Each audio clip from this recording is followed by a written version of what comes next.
Justice Yashwant Verma मामले में अब नया मोड़ आ गया है। सुप्रीम कोर्ट ने जज यशवंत वर्मा के ट्रांसफर से इनकार कर दिया है। सुप्रीम कोर्ट का कहना है कि अभी कॉलेजियम ने कोई सिफारिश नहीं की है। कॉलेजियम में ट्रांसफर का प्रस्ताव अभी विचाराधीन है। बताया जा रहा है कि जस्टिस यशवंत वर्मा के घर आग लग गई थी। जब फायर ब्रिगेड और पुलिस की टीम पहुंची तो कथित तौर पर उनके घर से भारी मात्रा में कैश मिला। इसके बाद उनके इलाहाबाद हाईकोर्ट में ट्रांसफर करने की खबर आई थी, जिसे सुप्रीम कोर्ट ने अफवाह बताया है। देखिए रिपोर्ट।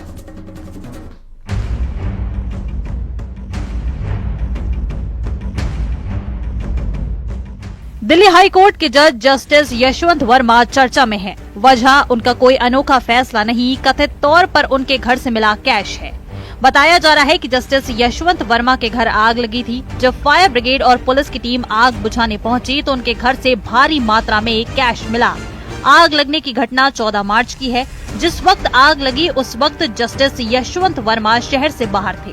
इसके बाद ये खबर आई कि एससी कॉलेजियम ने जस्टिस यशवंत वर्मा का इलाहाबाद हाई कोर्ट में ट्रांसफर कर दिया, लेकिन सुप्रीम कोर्ट ने इस खबर को अफवाह बताया।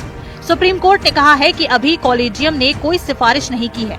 हालांकि इससे पहले जब जस्टिस यशवंत वर्मा के ट्रांसफर की खबर आई तो Allahabad high court bar association ने ऐतराज जताया। इस मामले पर राजनीतिक दलों ने भी नाराजगी जताई है।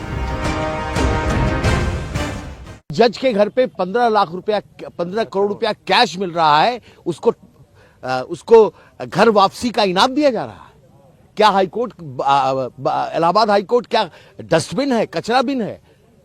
करप्शन के खिलाफ हाईकोर्ट बार बिल्कुल स्ट्रांग फुटिंग पे खड़ा है। हम उसका स्वागत यहां नहीं होने देंगे। उनका ज्वाइनिंग अगर होती है, we will sine die the High Court, lawyers will abstain from work. In the public space, if that is correct, it is indeed a very, very serious matter. The report suggests that the Supreme Court Collegium has taken cognizance of it, and if so, we should wait for what the Supreme Court Collegium finally decides about this matter. कोई भी संस्था और व्यवस्था अब पाक साफ नहीं है। कोर्ट और न्यायालय में भी 2-4-5% ऐसे जज है जिसके चलते आज भी हमारा संविधान जिंदा है, आज भी हमारी न्याय व्यवस्था जिंदा है। मिडिल क्लास कॉमन लोग, गरीब लोग अब के लिए न्याय प्रक्रिया बहुत महंगी हो चुकी है। खबर ये भी है कि जस्टिस यशवंत वर्मा के खिलाफ संसद में महाभियोग प्रस्ताव लाया जा सकता है। जस्टिस वर्मा पर सुप्रीम कोर्ट की कार्रवाई पर सरकार की नजर है और उनके खिलाफ महाभियोग प्रस्ताव भी लाया जा सकता है। इस मामले में सीनियर वकील कपिल सिब्बल का भी बयान सामने आया है। कपिल सिब्बल ने कहा है कि अब वक्त आ गया है कि सुप्रीम कोर्ट कॉलेजियम के काम में पारदर्शिता लाए और ऐसे मामलों को ध्यान में रखते हुए न्यायाधीशों की नियुक्ति करे। It's time for the Supreme Court to start looking at issues of how the appointment process should take place. That it should be more transparent, appointments should be more carefully done. There's another judge of the Allahabad High Court, as you know, against whom the collegium called him for an explanation and he chose not to respond to their direction that he should apologize. Justice Yashwant Verma के घर मिले cash का मुद्दा संसद में भी उठा। कांग्रेस सांसद जयराम रमेश ने इस मामले पर राज्यसभा में चर्चा कराने की मांग की, जिसके बाद राज्यसभा के सभापति जगदीप धनखड़ ने भी इस मामले पर हैरानी जताई।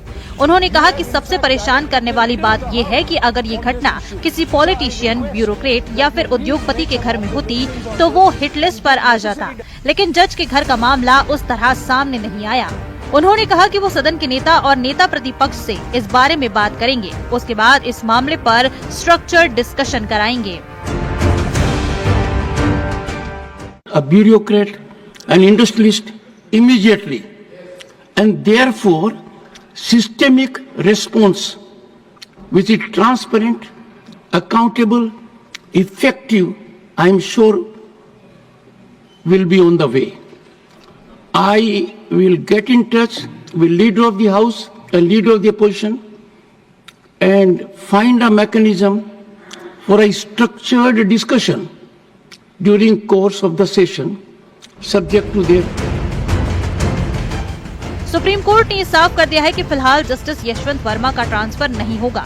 कॉलेजियम में प्रस्ताव अभी भी विचाराधीन है। सुप्रीम कोर्ट ने दिल्ली एचसी के चीफ जस्टिस से भी राय मांगी है, लेकिन जस्टिस यशवंत वर्मा को लेकर बहस जरूर छिड़ गई है। उनके खिलाफ महाभियोग प्रस्ताव लाए जाने की बात कही जा रही है। राज्यसभा के सभापति जगदीप धनखड़ ने इस मामले पर डिस्कशन कराने की बात तक कही है। न्यूज़ 18 के लिए ब्यूरो रिपोर्ट।